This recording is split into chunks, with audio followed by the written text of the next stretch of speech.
Čaute ľudia, vítam vás pri ďalšom videu, no a keďže ste mi veľakrát písali, že by ste chceli vidieť nejaký zdravý recept, nejaký dezert alebo hlavné jedlo, tak ja som sa furt tomu stránil, lebo nie je to úplne moja šálka kávy, ale teraz prednedávno mi napísal môj kamarát, že či by som nechcel robiť také videá, a ja som povedal, že keď už točíš ty videá na YouTube, alebo teraz začal, tak nech sa príde sa natočiť. No a prišiel sem. A ja vám dnes ukážem môj obľúbený chia puding. Takže môžeme ísť na to. Začneme tým, že si navážime mlieko. Ja tu dám si to takéto odmerky 60 ml. Áno, ale tak ako zase je to plus minus, hej, zase netreba si myslím, že úplne to vážiť. Niektorí to viete dať aj od oka. Tak ja mám teda 64 ml. No, takže vidíte, aj tak sa to nedá presne navážiť. Dobre, nalijem si do takéto misky. Tieto majú 200 ml, čiže približne tak do tretiny asi. Tak. Áno, plus minus, hej. Dobre. Rovno aj druhú misku spravím. Presne tak, som zvedavý, možno nameriaš rovných 60. 61. No ja to hovorím, proste ono, Počkej, dobre. najlepšie je to dať od oka. Hej. No, ďalej zoberieme lyžičku, ktorú tu nemám. No a toto je teda tiež akože od oka, v podstate nie, lebo pridáme si 1,5. 1,5, hej, ale tiež každá pol lyžička, každý má inú pol lyžičku, hej. Niekto ich dáva kopcom a niekto takto, ale hej, tak približne tých 1,5. Áno, presne aj do tej druhej. No a potom, a teraz rýchlo to tam dávaj, lebo to potrebujeme čo najrýchlejšie začať miešať. Tak ideálne, keď máte malú lyžičku, takže ja mám veľkú, ale nevadí. Tak ja mám tiež veľkú. Ale nie, je to v pohode aj s veľkou. A ide o to vlastne, aby sa tie chia semiačka nezlepili, lebo keby ich necháme dlho v podstate takto len tak odstavené, tak mne sa to stalo viackrát, proste som niekde si odbehol, že však bude to v pohode a zrazu som prišiel a sa mi to tak v podstate zlepilo, zdrclo, takže je dôležité to premiešavať a ono v podstate tá ako keby vytvorená hmota, alebo teda tie chia semiačka sa tak napučia a vlastne z toho postupne bude vznikať taká tuhšia hmota. Ja vždycky hovorím, že zgrclo a vždycky mi tam píš do tých komentárov, že zgrclo je dosť tak... To je nespisovné vlastne, no. Aj dosť tak znie, ak by sa dogrcal. Áno, jednoducho, slušnejšie povedané, zlepia sa, hej. Ano. A to vlastne... A zdrclo je tiež dobre povedané. A tak akože hej, no, tak... Tak zdrcnú. Keď to hovoríš na holováta, no, tak je. Toto je to zdrcnuté, hej. Čiže preto hovorím, že lepšie je zobrať tú menšiu lyžičku, hej, napríklad, a tam sa to až nelepí, tak, no. Áno, až tak nemusíš dať. Ale keď sa to stane, tak nevadí, v zásade... Tak ja ti to odšúkam dole. Áno, presne, v zásade sa to odšúpe dole. No a keď už robím takto nejaký zdravý recept, tak ako, čo je na tomto zdravé? Tak ono, samozrejme, hlavne to, že tie chia semiačka obsahujú dosť veľa vlákniny. Takže to patrí medzi, by som povedal, že taký ako najväčší benefit. Samozrejme, že ten puding je relatívne ľahký, hej, je na strávenie alebo takto. A okrem toho, že teda to obsahuje veľké množstvo vlákniny, tak si mohli aj všimnúť, že sme tu nepridali žiaden cukor. Takže tento chia puding sa dá samozrejme spraviť, alebo teda tá zdravšia varianta je, hej, že bez cukru, alebo sa tam dá pridať a to si vlastne aj za chvíľku, keď nám to stuhne, tak si ukážeme, ako si tam pridať v podstate taký ten zdravší cukor vo forme nejakého, medu, alebo teda toho ovocia. Áno, no to je vlastne pravda, ovocie ešte, no, to je tiež také zdravšie. A asi to je dosť také nízkokalorické, keď sa na to pozrieme, že máš väčší objem, dali sme tam len 60 ml mlieka. Je to tak? Chceli ste zdravý recept, tak ho máte tu? Áno. Presne tak. No a už tuto môžeme sa pozrieť na to, že už tá tekutinka, zatiaľ čo tu keď sa miešame, tak už je taká, hej, môžeme vidieť, že proste už to nie je iba obyčajné mlieko, ale je to také ako keby že zahustené. A toto zhruba v takejto konzistencii, keď to máme, tak je to fajn a môžeme to dať do chladničky. No medzi tým, kým sa to chladí, áno. mi môžeš povedať, že čo je toto tvoje fyzio? Ja tu mám fyzio, áno. Domino Fyzio, tak ono v podstate založil som si YouTubeový kanál, kde sa venujem zdravému životnému štýlu a vlastne v rámci ako kebyže fyzio a teda tých cvičení, tak v podstate nejaké cvičenia na pomoc či už proti bolesti alebo na posilnenie určitých svalových partí. A teraz najnovšie vlastne ako keby vytváram aj nejaké konkrétne diagnózy, aby ľudia vlastne si vedeli poradiť sami, alebo tak troška im dopomôcť. Doma. Presne tak, ideálne doma. aby vlastne Tak to je paráda. z časti ušetrili možno nejaký ten čas a nemuseli ísť za všetkým povedzme k lekárovi alebo takto. Áno, Čiže to je ušetria aj peniažky. čas, aj peniaze, presne tak. Takže to to je je ono. Áno, ideálne, presne tak, ideálne. to je ono.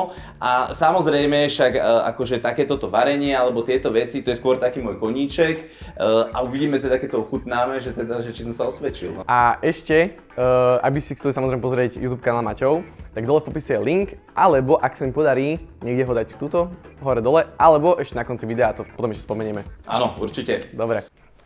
Čiže tu už to máme hotové, ty kokos. Nech to nevoní. Máme to hotové. Vyzerá to zaujímavo, môžu ukázať na kameru.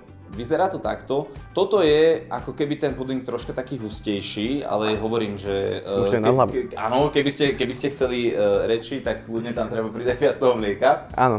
Akože ono, v podstate tá, jak by som to povedal, že ty to môžeš od nejakých, dajme tomu, že na tento množstvo ti je 1,5 lyžice. Áno, Ty semienok dajme tomu, že od tých 60 do 100 ml vody, mlieka. Áno, tak, Áno, tak, dobre. tak.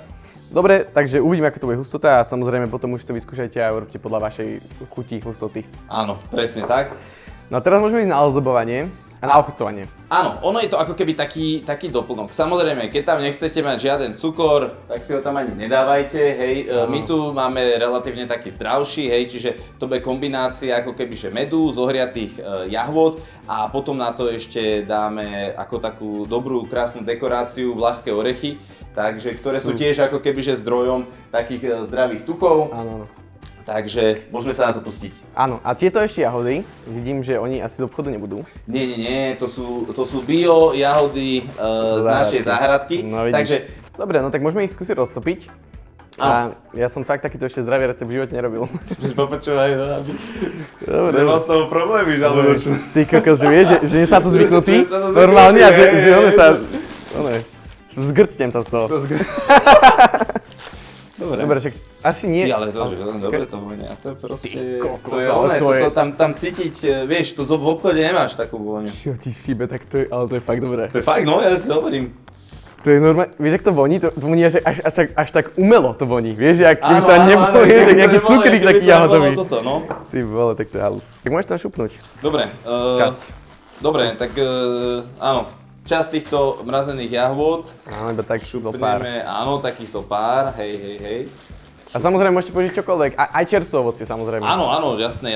Akože keď sme v sezóne, tak kľudne, ale zase keď sme mimo sezóny, tak toto je podľa mňa tak ideál. Dobre, Tak ja by som si kúpil nejaké mango, ktoré doviezli z, neviem kadiaľ.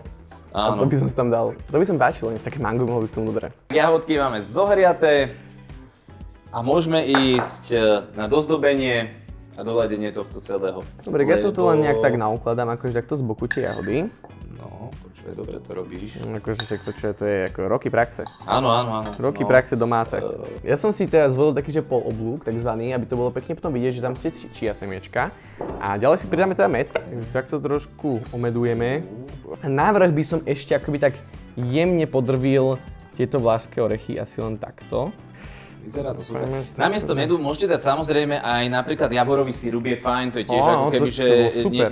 niečo takéto. Ale zase keď zoberieme tie vlašské orechy a med, to je veľmi dobrá kombinácia, takisto aj chuťovo. Takže tak ako sme hovorili, dá sa to nakombinovať aj teda s iným ovocím, napríklad s tým mangom. Takisto, čo sa týka mlieka, tak dá sa použiť kľudne aj nejaké bezlaktózové alebo mandlové, kokosové. Hej, čiže tiež keď niekto má problém napríklad s tou laktózou, tak dá sa dať taká ako keby že obmena. Toto celé je bezlepkové, takže aj keď ste celiatici, tak je to úplne v poriadku. Takže v zásade môže si to, ja mám pocit, že úplne, že hoci Každý. kto s hociakou alergiou, samozrejme keď máte na orechy, tak si tam orechy nedávame, hej, ale inak je to v podstate pre všetkých. Aj pre vegetariána. Áno, presne tak. Ale pre vegana nie, no tak to má... No keď si dá kokosové mlieko, tak hej. A? Pravda. Alebo mandlové. Takže dobre. Máme to hotové a nakoniec už len ochutnáme, takže teším sa na to. Tak to som zvedavý, že čo to bude, jaká bude tá hmota. Dobrá je tá konzistencia, to dobrá. Áno, Akože áno, myslel si, že to áno. bude tuhšie, úprimne.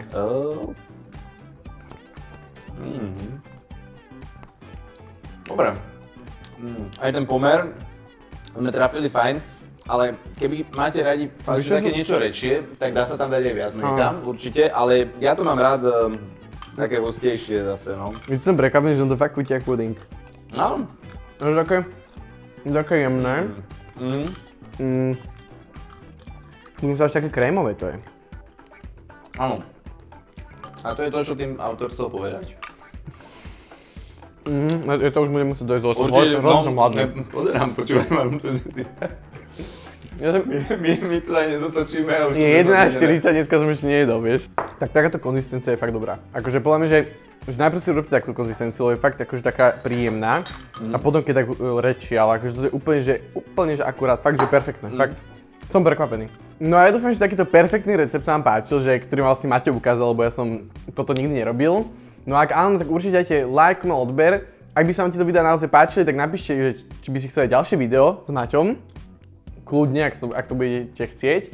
Čiže určite sa vyjadrite, či sa vám video páčilo. A samozrejme, nezabudnite si pozrieť Maťov kanál, ktorý je dole v popise. Alebo aj teraz na konci sa vám zobrazí. Uvidíme sa na budúce a čaute.